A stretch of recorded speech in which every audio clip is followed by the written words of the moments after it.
There's a gentle, forgotten magic in the early morning air on Pine Street, Athens, Georgia. A quiet slice of the South that wakes not with alarms, but with the soft crackle of old vinyl, the murmur of leaves, and the slow awakening of porch swings. On this particular street, in a white-painted bungalow, lined with rose bushes, a retired music teacher named Walter begins his days, as he always has, by carefully placing a waltz record on the turntable, letting the needle drop, and watching the world gather itself beyond his porch rails. Walter is a man of routine, but not out of habit, more like necessity. Since June, his beloved wife, passed last fall, silence has seeped into the corners of every room, more stubborn than dust. So, every dawn, Walter brings out his old records. Always the waltzes first. He sits on the porch swing, June's favorite spot, his hearing not what it used to be, but his soul still sharp to the language of melody. The music spills out onto the quiet street, drifting like memory, reaching farther than any morning greeting ever could. It's here, in this gentle ritual, that the story really begins. As the first notes of Strauss ripple through the air, a figure appears at the edge of the yard, a rough collie, elegant and soft-coated, her fur catching the rising sun in honeyed waves. She moves with the calm assurance of someone who has nowhere to be but here. No collar glints around her neck, no tags clink. As she doesn't bark, doesn't beg, she doesn't even look directly at Walter at first. Instead, she approaches the porch, curls herself neatly near the swing, and settles down, one paw folded under, amber eyes half-lidded. Walter notices, but he says nothing. He's seen her before, wandering the block, always silent, always alone. Neighbors have talked about the stray collie, the gentle drifter. Some think she belongs to someone a few streets over, others say she's been wandering since winter. But here, now, on Walter's porch, she seems to know she's found a place where she won't be hurried along. As the waltz grows, Walter's foot begins to tap. Slow, steady, lost in the pulse of memory. To his quiet surprise, the collie's tail starts to move as well, swaying back and forth in perfect time with the music, almost as if she recognizes the tune. The sight catches Walter off guard, stirring something gentle inside the hollow left by June. He smiles, just a small, tired smile, but it's the first real one in days. He doesn't speak at first. He isn't sure what to say, or if it even matters. The collie seems perfectly content to simply be there, soaking in the morning light, eyes closing, tail keeping rhythm, as if she, too, remembers how it feels to dance. The record spins on, filling the porch with a warmth that's more than just summer air. Minutes pass like this, easy and unhurried, until the last track fades and the vinyl spins to its soft, scratchy end. Walter stands, joints creaking, and glances down at his unexpected guest. She lifts her head, meeting his eyes for the briefest moment. Calm, trusting, present. He feels, in that gaze, a companionship deeper than words, a silent acknowledgement of shared loneliness. A car passes, its tires humming on wet asphalt, breaking the spell. The collie stands, stretches, and pads quietly to the edge of the yard, pausing just long enough to glance back over her shoulder. Then she's gone. Weaving between mailboxes, disappearing behind the neighbor's fence as softly as she came.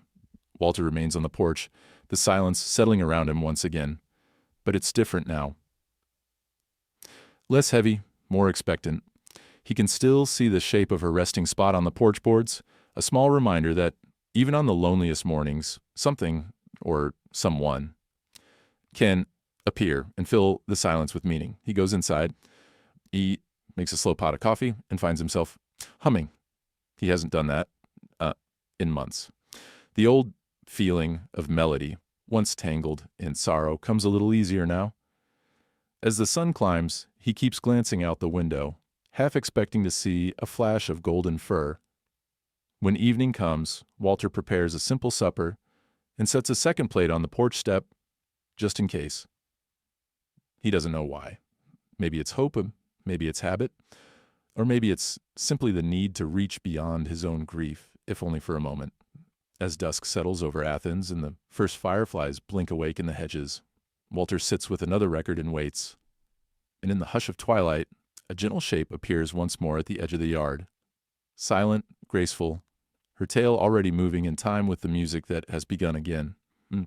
Walter smiles, this time a little wider, and the porch feels less like a place of endings, and more like the gentle beginning of something new.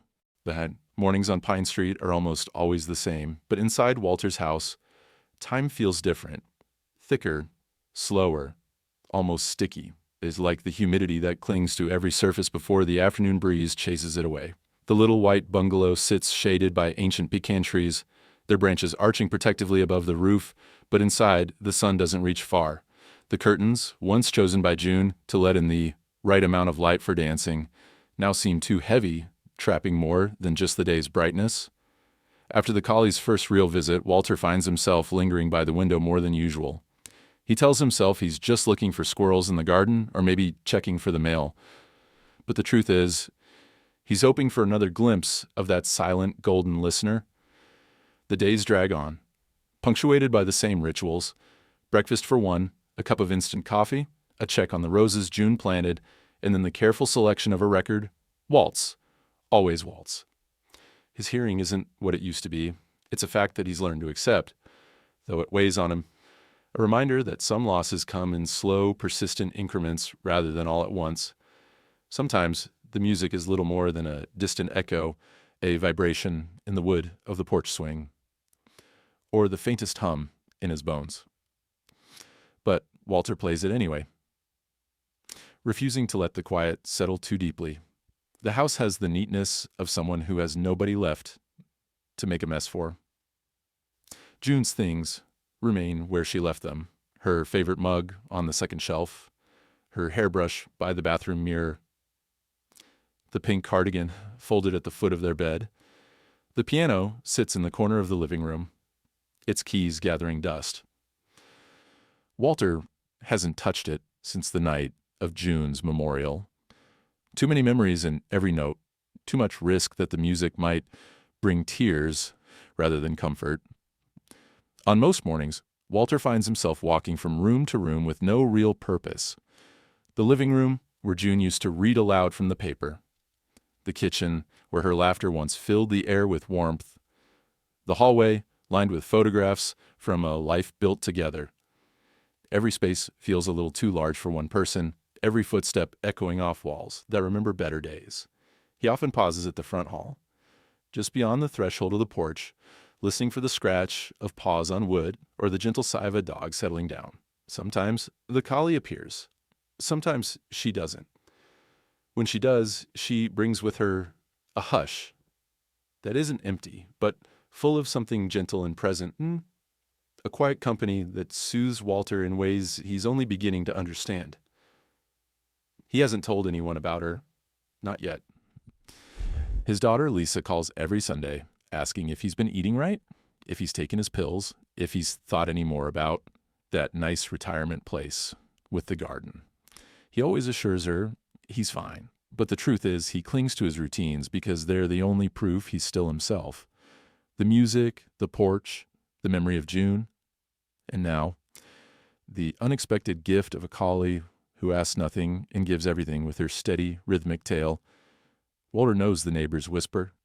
He sees the way they glance his way as they walk their dogs or push strollers down the block, a mix of pity and curiosity in their eyes. He doesn't mind. He's lived long enough to know that loneliness is both a wound and a teacher, one that makes you grateful for every scrap of connection, no matter how fleeting. One morning, as he sips his coffee, Walter's gaze falls on the piano. For a moment, he considers sitting down to play. Just a single chord, maybe, or a few bars of the waltz he and June used to dance to in the kitchen. But his hands feel heavy. And the silence presses in. Instead, he pulls out another record, this one a favorite from his teaching days. A gentle, lilting melody that carries him back to the echoing halls of the high school auditorium, back when music was a bridge between hearts. As the record spins, he glances through the front window. The collie is there again, lying just where the sun hits the porch. She looks up as the music starts, her eyes soft, inattentive. Walter can't help but speak, his voice rusty but warm. "You like the old ones, don't you?" he says. My June did that too. She could waltz better than anybody in this town. The collie lifts her head a little higher, ears perked. Walter chuckles, surprised at how natural it feels to talk to her. He tells her about June's laughter, about the dance lessons they took in a musty church basement, about the night he played piano at the spring dance. And June spun in a new blue dress, eyes shining. The collie listens, still and calm, her tail twitching in time to the story. The music becomes more than just background. It becomes the thread, connecting past and present, sorrow and hope. As the record finishes and the final notes drift away, Walter feels something shift inside him, something small but real. The emptiness is still there, but it's softer now, gentled by memory and the presence of a silent friend. He looks around the house, noticing details he's ignored for months, the way the light catches the dust motes in the parlor, the faint scent of roses drifting through an open window, the photograph of him and June at their anniversary party, smiling as if they knew how precious the moment would become. As night falls, Walter tidies up the living room, humming softly to himself. The piano remains untouched, but he lingers beside it, fingers tracing the faded wood. "Maybe tomorrow," he whispers, unsure if he means the piano or something else entirely. Before bed, he opens the front door one last time. The collie is gone, vanished into the deepening twilight. But her presence lingers, an imprint on the boards, a promise in the quiet. Upstairs, Walter pulls June's cardigan over his shoulders, the familiar softness comforting against the night chill. He sits at the window, looking out over Pine Street, the world bathed in silver moonlight. Somewhere nearby, a dog barks, distant and hopeful. Walter closes his eyes and listens, not just with his ears, but with his whole heart, waiting for music, for memory, for whatever gentle thing might come next.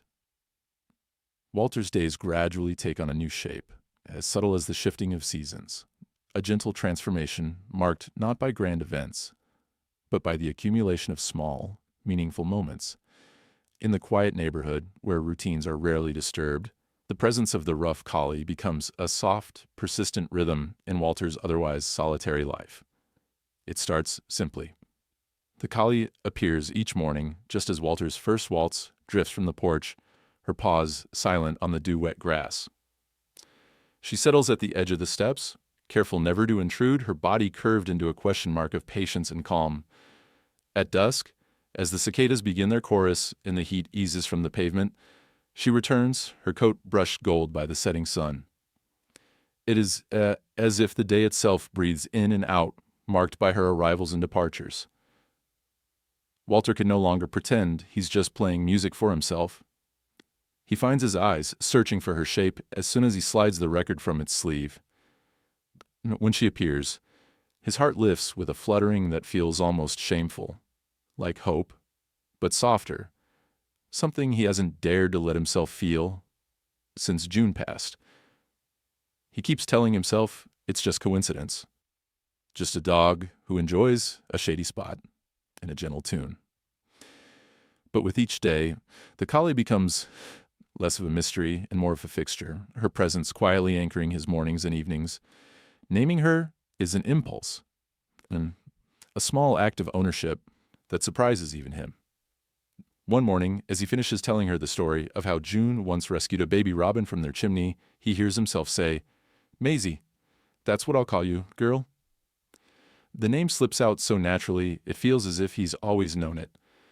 Maisie doesn't react at first, but when he says it again, it's, "Maisie, you like that tune, don't you?" Her ears flick, and her tail thumps softly against the porch wood in time with the music. He begins to talk to her more, letting the stories spill out as if she were an old friend rather than a stray dog.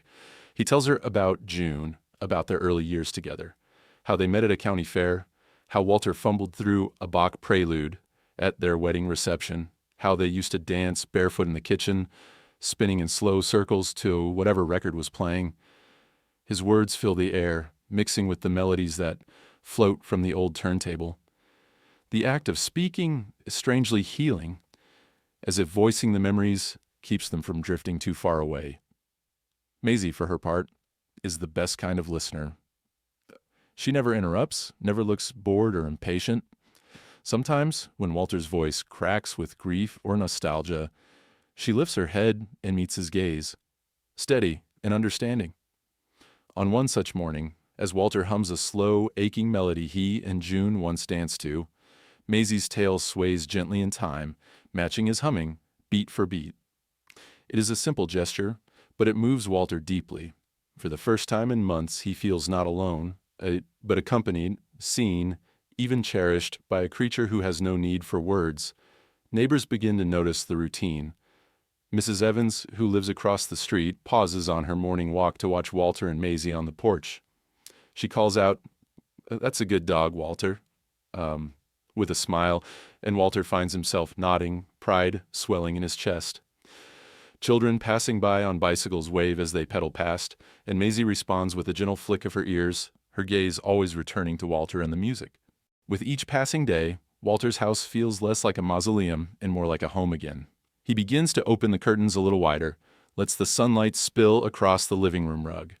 He starts baking small batches of cornbread, leaving crumbs for Maisie in a saucer by the steps.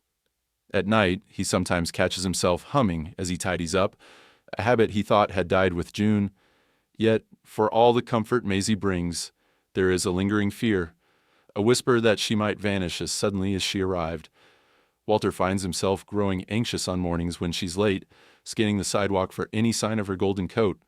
When she finally appears, loping down the street with her unhurried grace, relief washes over him, and he promises himself never to take her presence for granted. The transformation isn't immediate, nor is it always linear.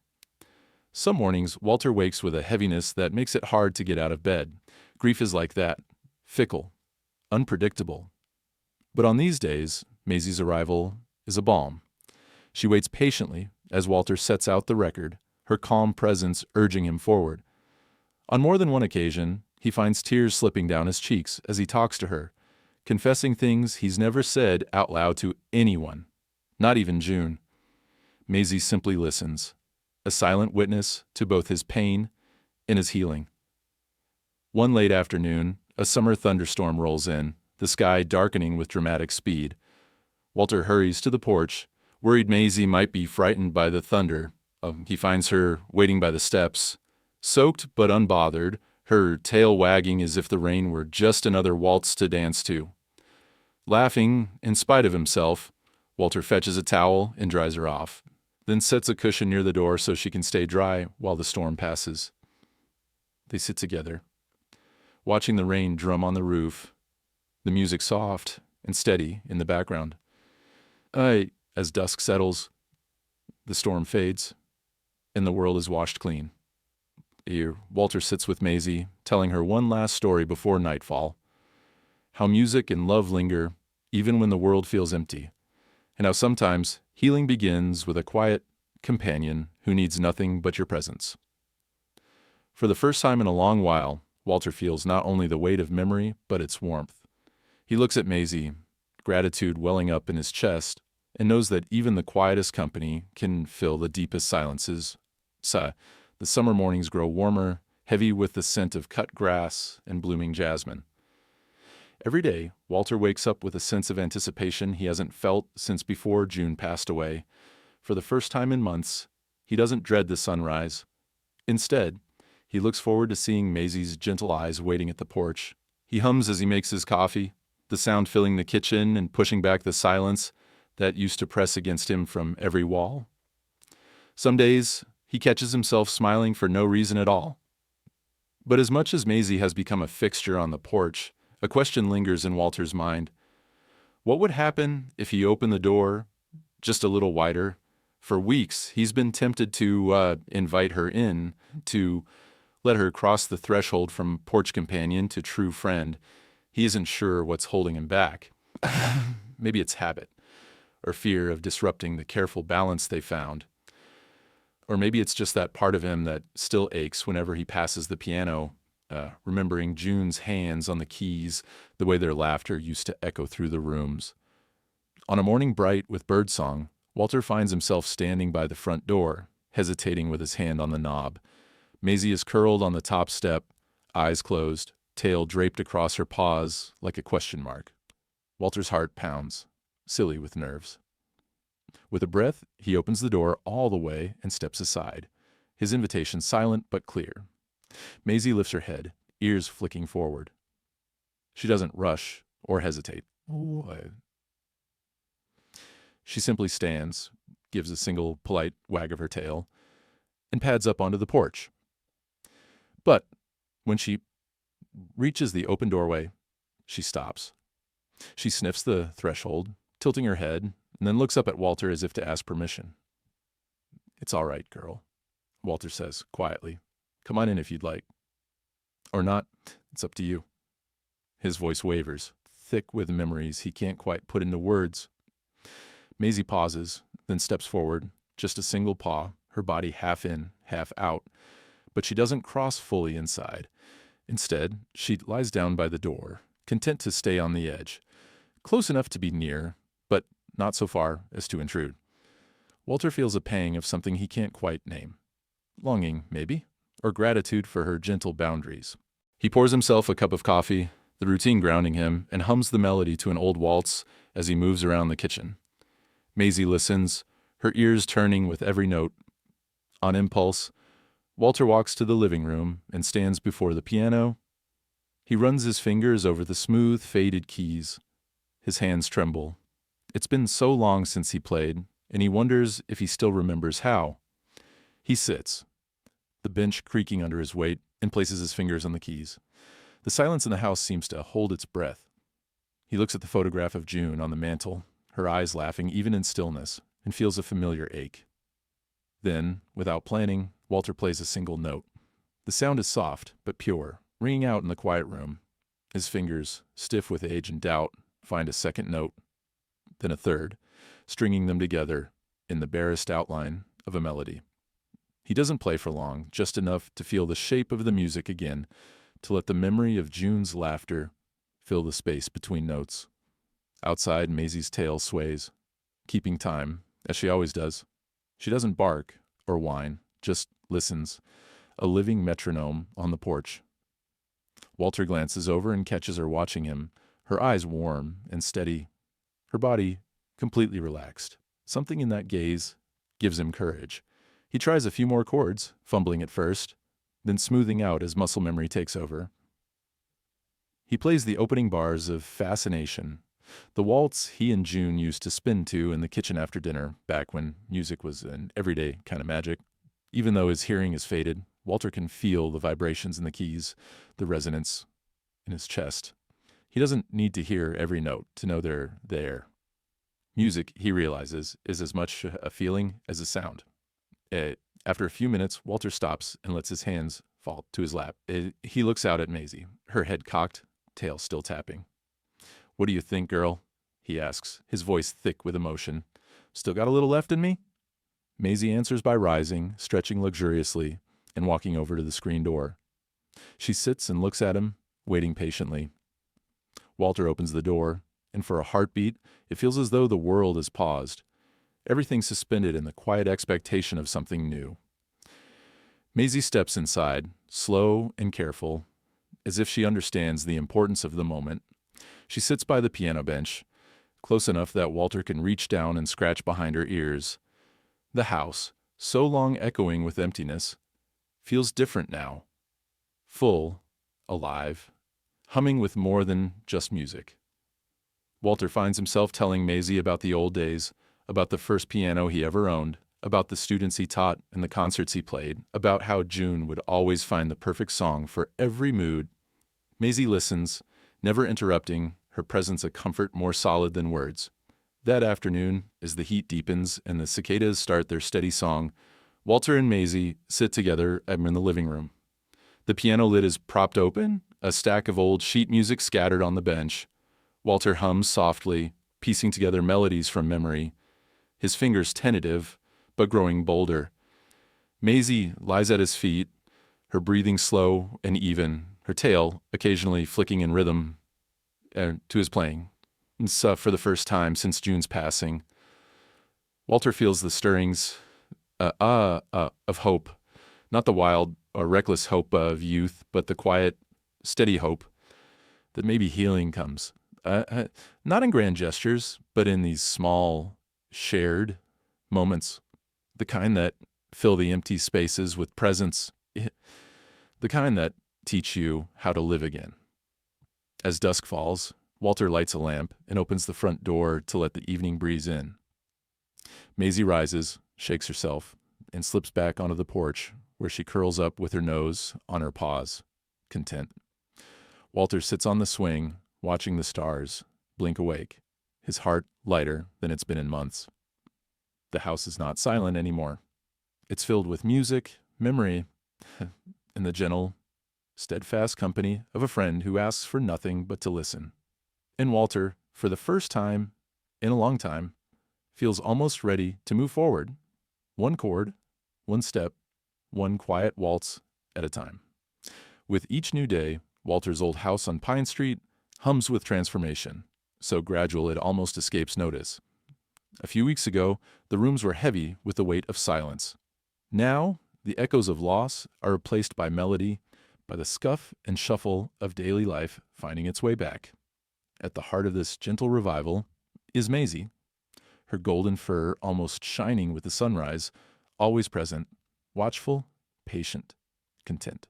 Walter's first tentative chords at the piano, played in the company of his quiet collie companion, give way to longer, braver explorations.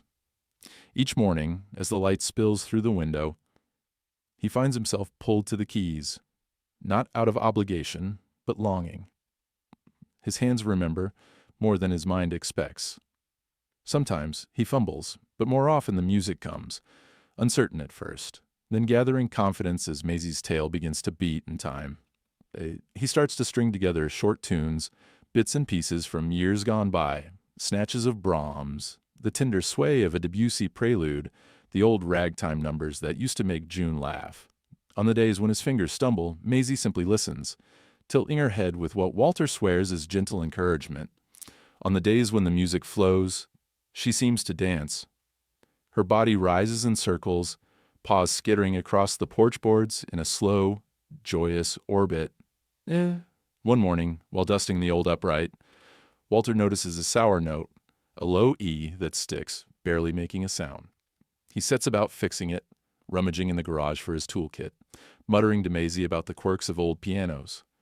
The task takes the better part of an hour, but by noon, the key is working, the note clear and true. Walter sits back, satisfied, and finds himself grinning as Maisie looks on, tail swishing. That's better, isn't it, girl?" he says, and the words ring with quiet victory. Bit by bit, Walter's confidence grows. He orders new strings online, something he never would have bothered with before. He finds himself humming in the kitchen, sometimes, if even singing, a cracked but determined tenor. He starts writing down melodies, filling up scraps of staff paper, determined to remember the way his heart feels when the house is full of sound. Neighbors begin to notice. At first it's subtle, a window opened wider across the street, the brief pause of a jogger as they pass, the way Mrs. Evans stands a little longer at her garden gate, a watering can forgotten in hand. The music draws them in, just as it always did when Walter and June hosted porch recitals for the neighborhood. There's a rumor circulating about the collie with the velvet eyes, who keeps time better than a metronome. One afternoon, as Walter plays an old waltz with the living room windows open, a pair of teenagers on bikes stop at the fence. Walter glances up, embarrassed, but the kids just nod and grin, tapping their handlebars in rhythm to the song. Even the mailman pauses, leaning on the gate, a smile tugging at his lips as he listens to the gentle, lilting melody floating out into the summer air. Some days, when the mood takes him, Walter dances. He keeps it simple, nothing too strenuous, just a slow step, a turn, a shuffle across the porch boards. At first, he feels foolish, aware of his stiff knees and his solitary shadow, but Maisie, ever loyal, follows him, circling in time to the music. Their duet is awkward but genuine. Walter sways. Maisie trots beside him. and the porch becomes a tiny ballroom where sorrow and joy blend together. It's on one of these afternoons, when the sky is high and blue and the music flows free, that Walter catches a glimpse of June's spirit. Not as a sharp ache, but as a warm presence in the corner of the room, in the curve of light across the piano, in the laughter that bubbles up when Maisie gets tangled in his feet. He finds himself talking to her, sometimes out loud, sometimes in his heart, telling her about Maisie, about the neighbors, about how the house feels different now. With every song, Walter repairs more than just broken keys and loose strings. He repairs himself. The house, once neat but lifeless, is filled with evidence of living. A dish left in the sink, a half-written melody on the table, Maisie's fur caught in the corners of the rugs. At night, when he closes the windows and shuts off the porch light, the rooms don't feel empty. They feel expectant, alive. Maisie's routine is as steadfast as ever. She arrives each morning with the sunrise, and again in the evenings, as if she knows her presence marks the rhythm of Walter's days. She never begs, never barks, but sometimes, when he sits quietly with her at dusk, she leans her head against his leg, a silent reassurance that she's not just a visitor anymore. She belongs. There are setbacks, of course. Some mornings, Walter wakes with grief pressed hard against his chest, memories of June overwhelming him. On these days, his music falters, and Maisie seems to sense his sorrow. She sits closer, her head on his feet, her gaze calm and unwavering. Slowly, inevitably, the pain eases, softened by the music, by Maisie's steady heartbeat, by the knowledge that each day brings a little more light. As summer deepens, the neighborhood changes with the season. Children shriek in sprinklers, the ice cream truck jangles by, birds sing loud and insistent at sunrise. Walter finds himself part of it all again, waving at neighbors, sharing stories over the fence, even baking a loaf of bread for Mrs. Evans when her oven breaks down.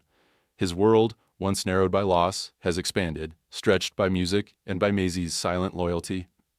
One evening, as the sun sets in a blaze of orange and gold, Walter sits on the porch swing, Maisie curled at his feet. He plays a waltz on the old record player, the melody swirling through the air. Neighbors linger in their yards, listening, and for a moment the whole block seems joined in a shared hush, a community gathered by the simple magic of song. Walter closes his eyes, lets the music carry him, and feels June's hand in his, not as a ghost, but as memory woven into every note, every laugh, every heartbeat. Maisie shifts beside him, tail sweeping the porch, and in that small, perfect moment, Walter understands. Healing is not about forgetting, but about letting joy and grief dance together, step by step, tune by tune. Walter stood in the kitchen, humming a tune he'd just played on the piano while scrambling a pair of eggs when he heard the familiar crunch of tires on gravel outside. Maisie, curled in her favorite patch of sunlight by the back door, lifted her head. The gentle collie never barked when visitors came, but she watched the world with steady interest. Walter glanced at the clock. Late morning, not the usual time for the mailman or neighbors. A moment later, there was the unmistakable sound of a car door slamming and hurried footsteps up the path. Walter wiped his hands on a dish towel, just as his daughter, Lisa, appeared at the door, carrying a shopping bag and wearing the tired, practical expression of a woman who spent her life balancing work and worry. "Hi, Dad," she called as she let herself in, her voice brisk but fond. "You leave your phone off again? I called 3 times. Walter tried to look sheepish, though he'd heard the phone ring and simply chosen to let it go to voicemail. "I was in the middle of something," he said, gesturing toward the piano. "The music takes both hands, you know." Lisa rolled her eyes. She'd inherited her mother's way of making exasperation look like affection. "What's got you up and at it so early? And who's this?" Her gaze landed on Maisie, who, sensing the energy in the room, rose and approached with her tail swaying softly. Walter smiled, reaching to scratch Maisie behind the ears. "That's Maisie," he said. "She's been coming by most days now. Likes the music. Good company, too." Lisa crouched, her eyes narrowing as she studied the collie. "Dad, is she a stray? You can't just take in a dog you know nothing about." She straightened and gave Walter a look he recognized all too well from years of her being a nurse, a blend of protectiveness and stern practicality. She could be sick, or have fleas, or belong to somebody. You have to be careful. Walter opened his mouth to argue, but Lisa pressed on, her tone tightening. "You're not as young as you used to be. What if she needs shots, or gets sick, or bites someone?" "I've seen things go wrong, Dad. Good dogs end up hurt, or worse." She set her bag on the kitchen table and looked around as if the house itself might give her evidence to support her concern. He tried to keep his voice light, not wanting to turn the visit into a fight. "She's gentle as can be. Never caused any trouble. I think she might be lost, but I've asked around. No one seems to know her." Lisa sighed, clearly torn between empathy and worry. "You really should call animal control, Dad. Let them check her out, make sure she's not sick, or someone might be missing her." She paused, watching Walter closely. "You know, I only want what's best for you, right?" Walter nodded, feeling old for the first time in weeks. Maisie, sensing the tension, sat down beside him, leaning her head against his knee. He felt an unexpected surge of protectiveness. "She's not hurting anybody," he said softly. "She just listens. It's been nice having her here." Lisa softened a little, glancing at Maisie again. "She seems sweet, but this isn't a small thing, Dad. You can't just take on responsibility like this. What if you get sick? What if something happens to you, and she's left alone?" Walter met his daughter's gaze, wishing there were words strong enough to bridge the gap between her concern and his need for companionship. "I appreciate you worrying," he said. "But sometimes a little company is what keeps a man going." His voice quivered, but he held Lisa's eyes, refusing to let her brush off his feelings as sentimentality. For a moment, neither of them spoke.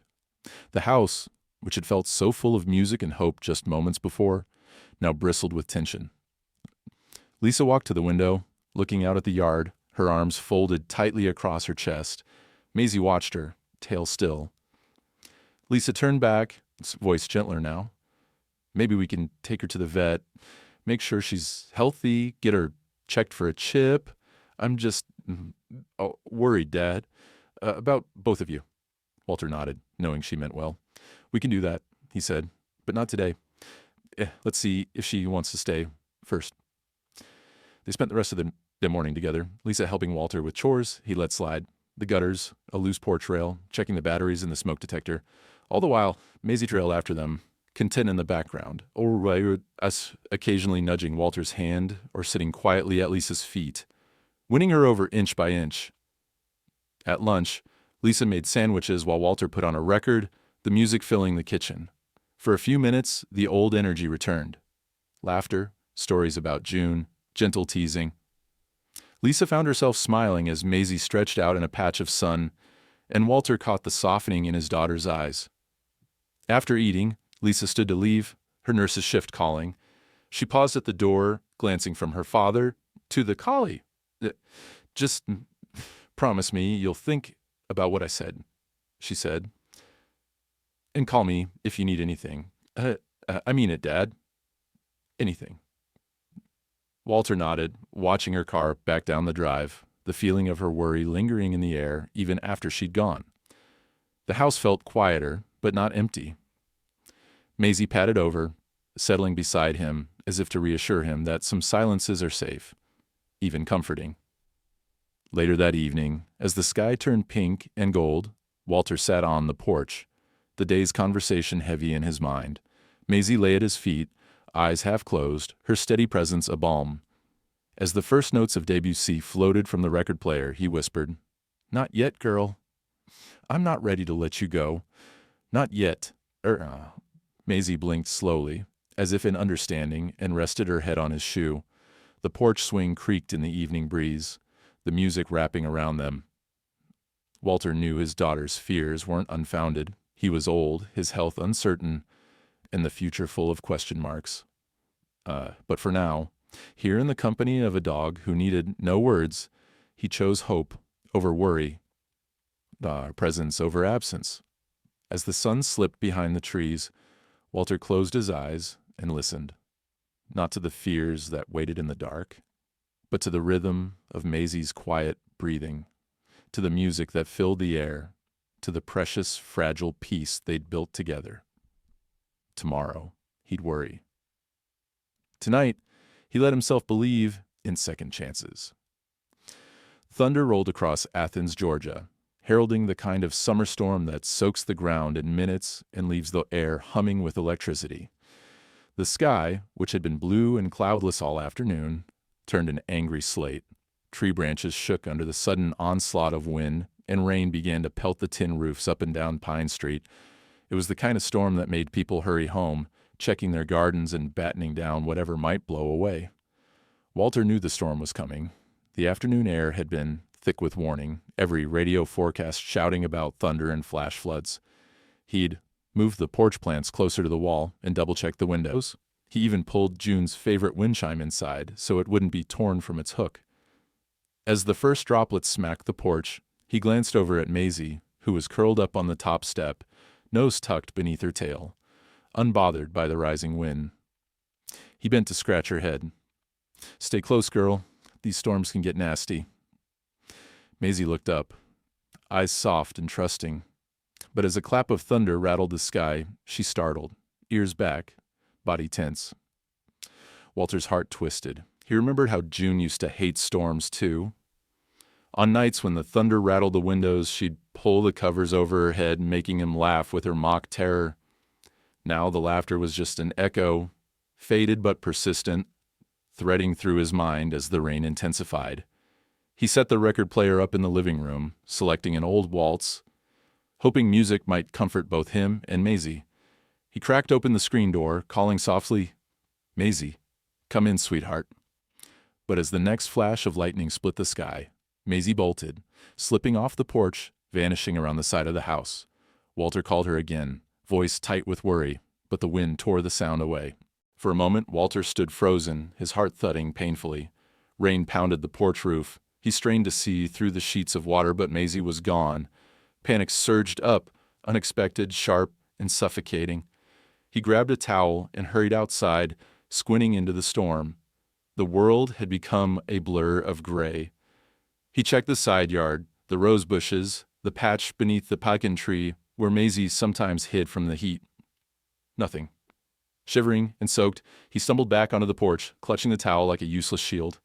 He left the front door propped open just in case, and laid the towel beside the porch swing.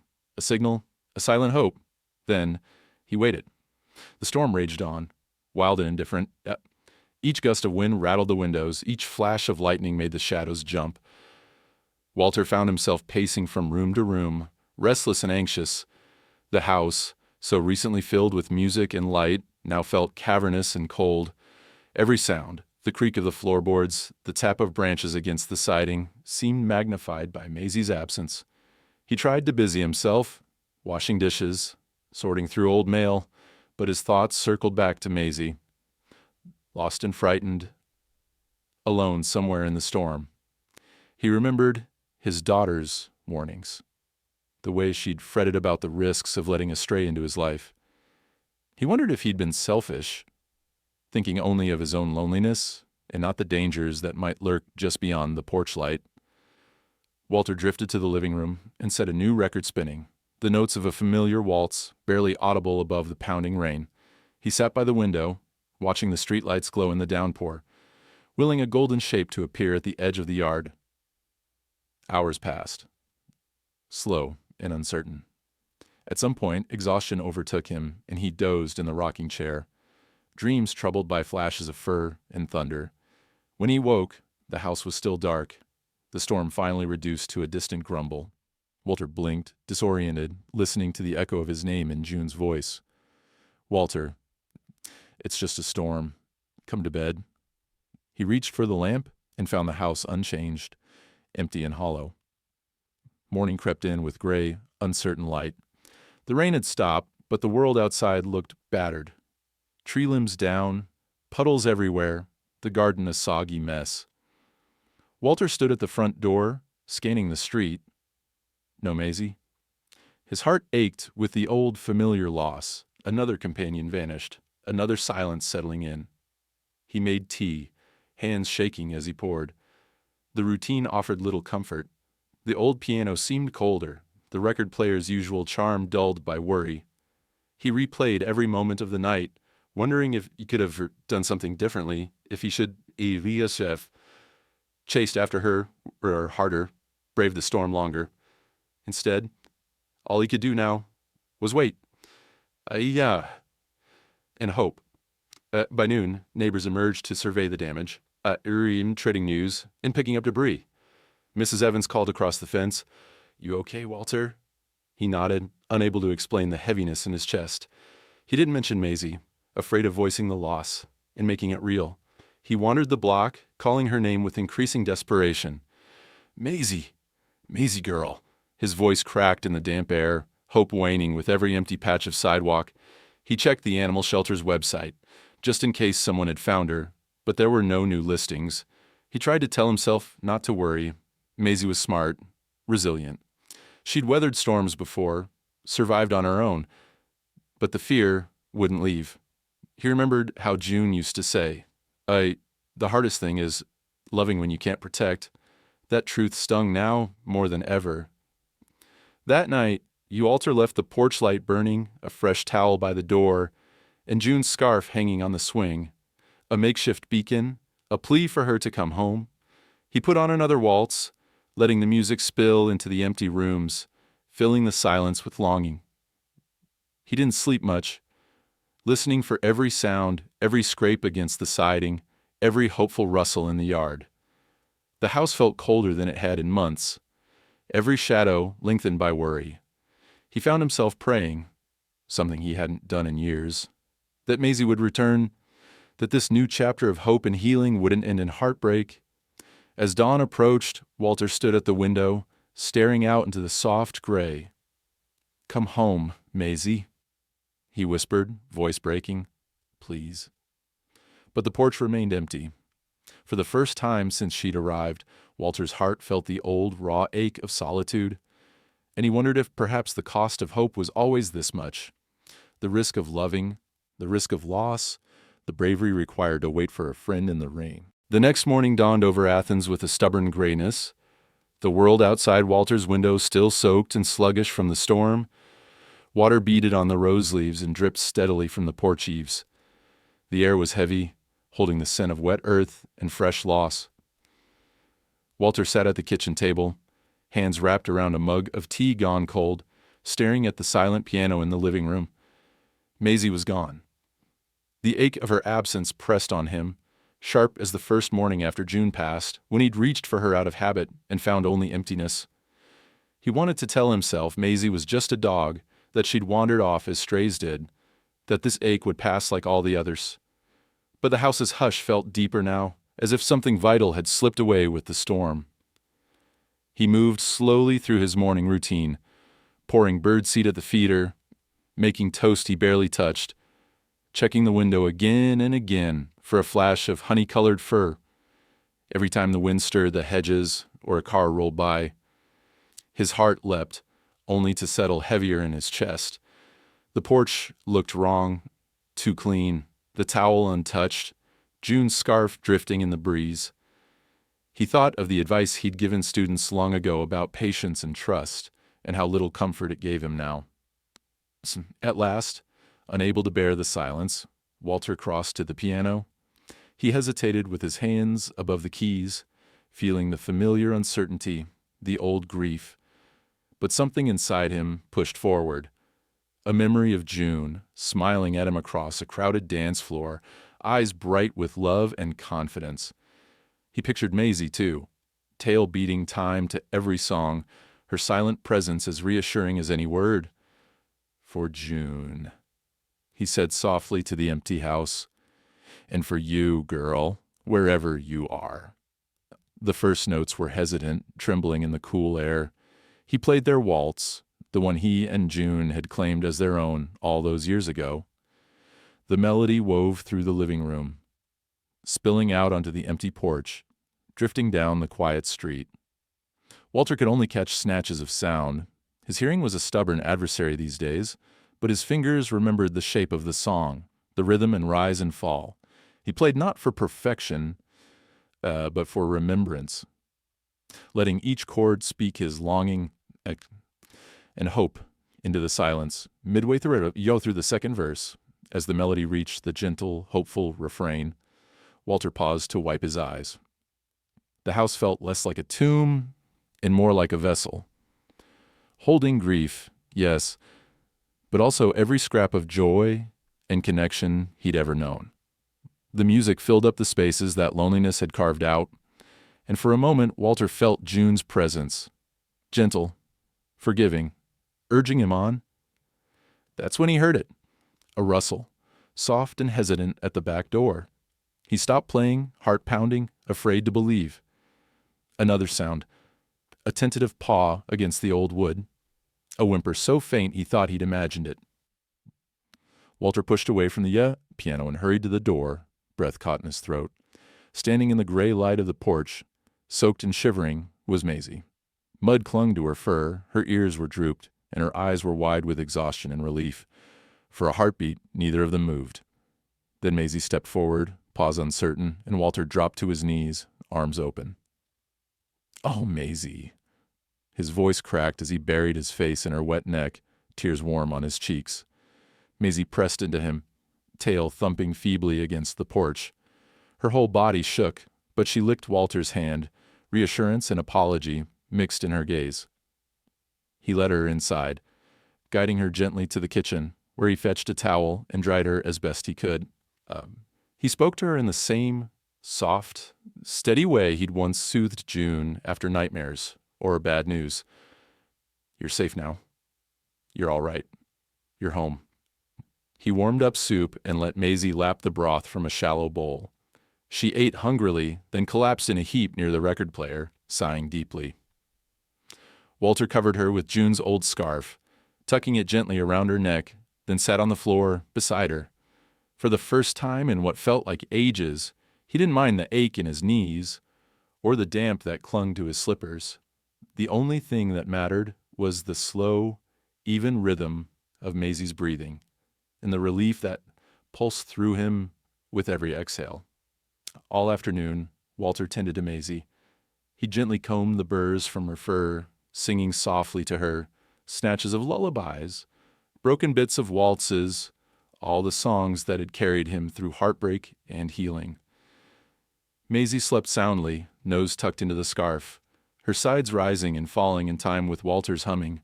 As the rain faded and the sun edged through the clouds, the house felt changed. The piano's keys gleamed in the light, the rooms humming with the residue of music and gratitude. Walter put on a record, letting the gentle swell of Debussy fill the living room, and sat beside Maisie, his hand resting on her back. He found himself talking, more to fill the space than for answers, about June's garden, about the thunderstorm, about how much he'd missed Maisie in those long, uncertain hours. He realized with a rush of humility how fragile hope was, and how fiercely he'd come to rely on Maisie's companionship. He thought about Lisa's warnings, about how quickly things could change, and how hard it was to let love in again when you'd lost so much. But here, in the quiet aftermath of the storm, Walter knew the risk had been worth it. The house no longer echoed with emptiness. It was full of shared silence, the kind that means you're not alone. As evening settled, Maisie stirred and nudged Walter's hand, her eyes clear and gentle. He smiled, a feeling of deep contentment spreading through him. He played one last song on the piano, not caring about missed notes or faded hearing, letting the music speak for all the things words could not. Maisie lay beside the record player, swaying her tail in time, her presence a steady, wordless promise. I am here. I am home. The porch light glowed warm against the dusk, and the first fireflies blinked awake. Walter closed his eyes, listening to the music, to Maisie's steady breath, to the heartbeat of the house. He knew that grief would come again, and so would storms, but tonight, hope had returned. Muddy, weary, but undefeated. And that was enough. The storm's memory faded from Athens with the arrival of a clear golden morning. Water still gleamed in the gutters and painted mirrors on the sidewalks, but the sky overhead was an impossible blue, and sunlight streamed into every corner of Walter's little house. The new day felt like a blessing, the kind June used to say came after the world's had a good cry. Walter stood on the porch for a long moment, cup of coffee warming his hands, feeling something new, something not just like relief, but a deep, bone-level gratitude. Maisie slept by the record player, her fur fluffed dry, her breathing soft and contented. In the aftermath of her return, Walter's anxiety had given way to a joy so fierce it surprised him. He moved with a renewed sense of purpose, tidying the kitchen, opening windows, letting the clean morning air sweep through the rooms. Every task felt lighter. He found himself humming as he worked, his voice blending with the gentle scratch of the vinyl and the distant sound of a neighbor's lawnmower. After breakfast, he filled a small basin with warm water and coaxed Maisie into the bathroom. "You need a proper bath, girl," he told her, voice gentle as he tested the water's temperature. Maisie stepped in without protest, trusting him completely. Walter worked slowly and carefully, using June's favorite lavender soap. He'd kept the bar for the scent, a memory of soft hands and summer evenings.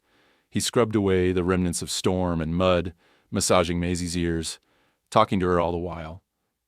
"You're a brave soul," he whispered, just like June used to say about me. Afterward, he dried Maisie with one of June's old scarves, faded pink with a pattern of tiny violets. He wrapped it around Maisie's neck as a makeshift collar, tying it with a practiced hand. "You'll wear something she'd be proud of," he said, his voice thickening at the edges. Maisie wagged her tail, looking regal and a little silly, and Walter laughed, a real, honest laugh that filled the house and spilled out the open window. The rest of the day became a celebration of sorts. Walter played music, first the old waltzes, then, feeling bolder, some of the pieces he hadn't dared to touch since June's passing. His hands, steadied by purpose and memory, found forgotten tunes, coaxing the piano back to life.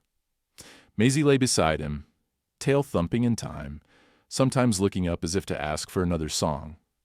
Walter talked to her about everything, the garden's stubborn weeds, the squirrel that had gotten into the attic, the way the morning sun made patterns on the hardwood floor. With Maisie, he never felt the need to fill the silence with small talk. Her presence was enough, a grounding force that turned the quiet into comfort. News of Maisie's official place in Walter's home spread quickly through the neighborhood. Mrs. Evans, ever watchful from her porch across the street, brought over a tin of biscuits for the pretty lady with the pink scarf. The mailman, who'd once been wary of the stray, now paused every morning to scratch Maisie's head and drop off dog treats along with the bills. Even the teenagers who raced their bikes down Pine Street slowed as they passed, calling greetings to Walter and his loyal companion. Lisa called, checking in with a note of hesitation in her voice. "Dad, did you ever call animal control?" Walter confessed he hadn't. Not exactly. "She's chipped," he said, "but no one's claimed her. Looks like she's mine now. Yeah, that's all right." Lisa was silent for a moment, then sighed, a mix of resignation and affection in her tone. "Just make sure she gets her shots, okay? And call the vet for a checkup. I'll help you get her set up." Walter promised he would. For the first time since June's death, the distance between him and his daughter felt smaller, bridged by the love for a dog who had chosen them both. That afternoon, Walter prepared a simple lunch and shared bits of his sandwich with Maisie. She accepted each offering with patience, licking his fingers and nudging his hand for more. When he tried to work in the garden, she followed him, ear curious and careful not to disturb the delicate rows of tomatoes. In the bright sun, with dirt on his hands and Maisie at his side, Walter felt young, almost foolishly hopeful. The rituals grew stronger. Every morning, Walter played a song, sometimes a record, sometimes the piano, sometimes both. He let Maisie choose her place. By the porch swing, beneath the kitchen table, curled in the patch of sunlight near the piano bench. Each time she listened. No barking, no tricks, just rhythm and patience, her tail moving to the beat of whatever song filled the air. One evening, as Walter sat on the porch with the day cooling around him, he looked at Maisie, who lay with her head on his feet, June's scarf bright against her fur. He realized the house was no longer echoing with loss. It hummed with life, the scrape of paws on wood, the slow, deliberate footsteps in the hall, the laughter that returned in tiny bursts, unexpected and sweet. He spoke to Maisie in the twilight, voice soft and certain. "You saved me. You know that? You brought the music back. You brought June back, in a way." Maisie looked up, eyes wise and calm. And in that look, Walter found forgiveness for the months he'd spent shutting out the world. He took out a fresh piece of staff paper, jotting down a melody that had been circling in his mind for days. A simple, lilting tune that seemed to belong to Maisie. He titled it, "Home is Claimed," and smiled, knowing that the house, the music, and his heart had been transformed not by grand gestures, but by the quiet persistence of love. And as night fell, Walter played the new tune for Maisie, letting the notes rise and linger in the summer air. She swayed beside him, eyes closing, tail keeping perfect time. Outside, fireflies floated like tiny lanterns, and the world felt whole just for a moment. Walter realized, with the deepest sense of peace, that home was not a place or a memory. It was the rhythm found between companions, the song shared between hearts, the quiet company that made every silence sacred. And as he turned off the lights and closed the door, Maisie following close behind, Walter knew he'd never be alone again. The days that followed marked a new rhythm, as reliable as the changing of seasons, but infinitely more joyful. Morning sunlight streamed through the open windows of Walter's house, golden and warm, lighting up every memory-laden corner. The air was filled not with the hollow echoes of absence, but with a gentle, ever-present hum. Sometimes the sound of music, sometimes only the contented sighs of a collie at rest. Every morning Walter found himself reaching for his favorite record, or sitting down at the old upright piano, hands no longer hesitant but confident and sure, even when the notes came out soft or wobbly. Some days he'd let the turntable spin a classic waltz, watching Maisie stretch on the porch swing, her tail moving in time, as if she were conducting an invisible orchestra. Other times he'd improvise, letting his hands chase melodies that felt new and alive. On particularly special mornings, he'd do both, record and piano in harmony, the music layering over itself, spilling out into the neighborhood and drawing smiles from everyone passing by. The old pain of June's absence hadn't vanished. Sometimes, when the sunlight hit her photograph on the mantel just right, Walter's heart would ache with longing. Yet, as he played and Maisie listened, the ache became softer, woven through with gratitude for what he'd had and hope for what remained. He spoke to June often now, not always aloud, but in his thoughts, as if her presence were knitted into every note, every story, every gentle moment that passed between man and dog. Life settled into a pattern that felt like both a return and a rebirth.